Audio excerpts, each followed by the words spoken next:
So my current role, I'm a live broadcast TV director, as you said. So I work in a gallery. I work on live program news. So we deal with everything that's coming into us on live feeds. So the environment of the gallery is extremely high pressure, particularly for my role.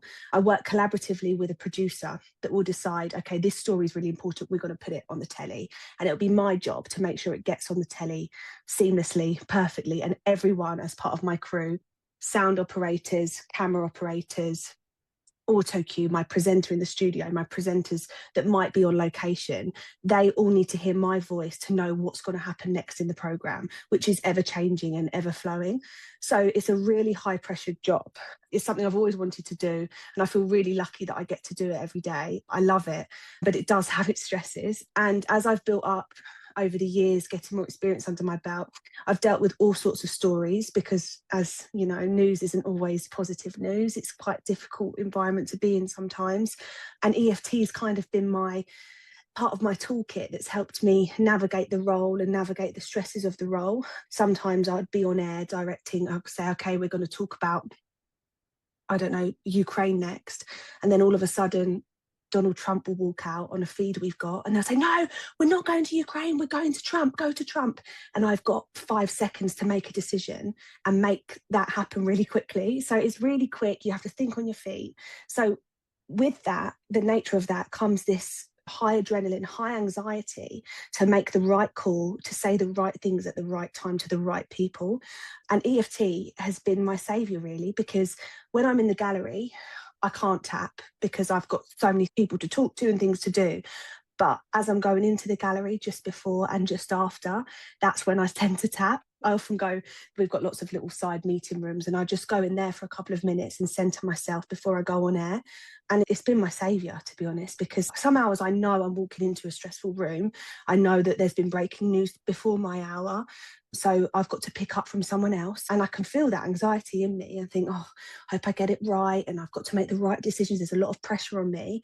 So I tap on it and make me feel good in that moment so that when I sat in the chair, I felt like I was oozing with confidence because that's the persona I had to play. And that's how I've got through it, really. And anyone that knows me in my work environment would probably be shocked that I would say I get nervous or I'm anxious because I don't come across like that, which obviously I can't come across like that. But EFT is my secret weapon, I guess, that I haven't really shown that card to anyone until now. But yeah, it's a coping mechanism for me. It's helped me. And it just centres me, it brings me back to myself and calms me. That's what it does. And allows me to think clearly when I need to the most, which is in that chair. So yeah, it's been my best friend. That's so incredible. And gosh, your team are so lucky to have you using EFT for yourself and therefore Yeah. being a different kind of person with them. But you mentioned that before doing the training, you was using it with positive affirmations. How did that change after the training then? But when I learned what Yeah. you and Peter taught me and the way to use it, I started to focus more on what was actually worrying me in the particular moment, which could be a particular story I've got to deal with or a person or the certain show I'm about to do. So I started to tap with being a bit more specific about the problem as such, but, you know, just the worry. And that worked really well too. So I think for me in that environment, the combination of the two is really useful because actually when I walk in that room and sit down in that chair, I've got to be Christy who's got all the answers and I've got to be that person. So it helps me play that role, I think, to some degree, which isn't, you know, not being myself, but it's just allowing that the worry to sit further back and letting the confident Christy be there, the one that got the job, that knows what she's doing, and not letting that doubt and that voice come too close to the front of my brain, I think that's what it does for me.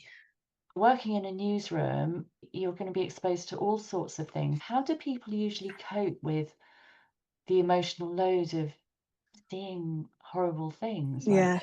Do you know what, Tamara? It's so tough. Anyone I talk to about it says that everyone that's been in the company I work for, they've been there for a long time. And they say you get used to it, you become immune. I've got to be honest, that hasn't happened for me yet. I'm not immune to it. I am quite a sensitive soul. And some of the stories that we cover are awful, absolutely awful.